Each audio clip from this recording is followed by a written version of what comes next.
আসসালামু আলাইকুম ওয়া রাহমাতুল্লাহি ওয়া বারাকাতুহু। আলহামদুলিল্লাহ, রহমতের বাণী, মাগফিরাতের পয়গাম আর নাজাতের সুসংবাদ নিয়ে আমাদের কাছে রমাদানুল কারীমের এক এক করে আমরা 15টি পর্ব সমাপ্তি করতে পেরেছি। আজকে আমাদের 16তম তারাবির পর্ব নিয়ে কথা বলব।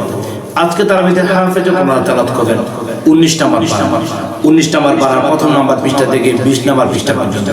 এখানে অসংখ্য অগণিত আয়াতে কারিমা থাকবে, তার মধ্যে থেকে কয়েকটি আয়াতের মূল সারমর্ম আমি আপনাদের সম্মুখে তুলে ধরার চেষ্টা করছি ইনশাআল্লাহ। প্রথমে হাফেজ কোরআনরা যে আয়াতে কারিমাগুলো নিয়ে কথা বলবো, তার মধ্যে থেকে 3টি আয়াত আল্লাহ তাআলা বলেন, ويوم يعض الظالم على يديه يقول يا ليتني اتخذت مع الرسول السبيلا يا ويلتى ليتني لم اتخذ فلانا خليلا لقد اضلني عن الذكر بعد إذ جاءني وكان الشيطان للإنسان خذولا।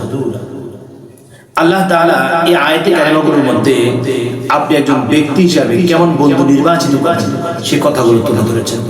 আপনি যদি সঠিক ইসলামিক কোন বন্ধু যদি নির্বাচিত যদি না করতে পারেন, কিয়ামতের ময়দানে আপনি আপনার হাতের বস্তুগুলো আপনি কিয়ামতের ময়দানে কামড়াতে থাকবেন, আপনি খালি বলতে থাকবেন যদি তার সাথে সাক্ষাৎ না হতো তাহলে আমি অন্যায় করতাম না, সে জুলুম করতাম না, সে নির্যাতন নিপীড়ন মানুষের জ্বালিয়ে দিতাম না, এই বন্ধুর সাথে কেন আমি তার বন্ধু নির্বাচিত করার জন্য সূরাতুল ফুরকানের 27, 28, 29 এই 3টি আয়াতে কারিমা প্রথম আপনাকে প্রাধান্য দিয়ে আপনি বন্ধু নির্বাচিত করেন। তারপর যে আয়াতটা শুনলে অথবা শিখলে অথবা আমরা কানের কাছে যখন এই আয়াতের শব্দগুলো উচ্চারিত হয় বা আমি এই আয়াতটা শুনলে বেশি আমি ভয় পাই, সেটা হচ্ছে সূরাতুল ফুরকানের 30 নম্বর আয়াত। বড় ভয়ঙ্কর একটা আয়াত আমার কাছ থেকে মনে হয়, সেটা আল্লাহ তাআলা এইভাবে বলেন, ওয়াকালা রাসূল ইয়া রাব ইন্না কওমি ইত্তাখাযু হাযাল কুরআনা মাহজুরা। কিয়ামতের ময়দানে মুহাম্মদ রাসূলুল্লাহ সাল্লাল্লাহু আলাইহি ওয়াসাল্লাম সেদিন আমাদের বিরুদ্ধে দাঁড়াবেন, দাঁড়িয়ে বলবেন যারা আজকে আমরা কোরআন মানি না, কোরআনকে অনুকরণ করি, রাসূল সেদিন দাঁড়িয়ে বলবেন ইয়া রাব, হে আমার প্রতিপালক, ইন্না নিশ্চয় কওমি ইত্তাখাযু আমার কওমের লোকেরা, আমার জাতির লোকেরা, আমার গোত্রের লোকেরা হাযাল কোরআনকে এইভাবে দেখে কোরআন মাহজুরা, কোরআনকে তারা অবদস্ত মনে করেছেন, কোরআনকে তারা ন্যায় সঙ্গত মনে করে না, কোরআনের বিধানকে তারা জারি করতে চায়নি। আল্লাহ তাআলা আমি তাদের বিরুদ্ধে মামলা দায়ের করলাম, তুমি তাদের শাস্তি দাও।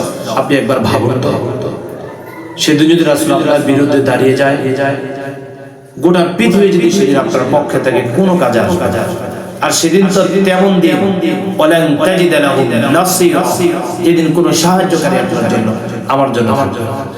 তাহলে আসুন না, যতদিন পৃথিবী বেঁচে থাকি এই কোরআনের পক্ষে সংগ্রাম করতেই থাকি। তারপর সূরাতুল ফুরকানের 63 থেকে 68 নম্বর আয়াতে কারিমা পর্যন্ত এখানে আল্লাহ তাআলা তার প্রিয় বান্দাদের গুণাবলীর কথা বলেছেন। রহমানের বান্দাদের 13টি গুণের কথা সূরাতুল ফুরকানের 63 থেকে 68 নম্বর আয়াতে কারিমাগুলোর মধ্যে কথা বলেছেন।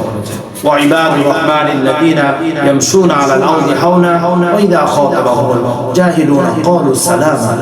রহমানের বান্দা তো তারা যখন তারা মূর্খদের সাথে কথা বলে তখন তারা সালাম প্রদান করবে, নম্র ভদ্র ভাষায় চলবে এবং অনেক কথা আল্লাহ তাআলা ধীরে ধীরে তুলে ধরেছেন। সম্মানিত দ্বীনি ভাই, আমরা সময়কে সংক্ষিপ্ত করার চেষ্টা করছি। আমরা এক এক করে তারাবির শিক্ষা 15টি তারাবির শিক্ষা সমাপ্তি করছি। আজকে 16টি তারাবির শিক্ষা সমাপ্তি করার চেষ্টা করছি। আমাদের আগামী অর্থাৎ 17তম পর্ব দেখার আমন্ত্রণ জানিয়ে এখানে বিদায় নিচ্ছি। আসসালামু আলাইকুম ওয়া রাহমাতুল্লাহি ওয়া বারাকাতুহু।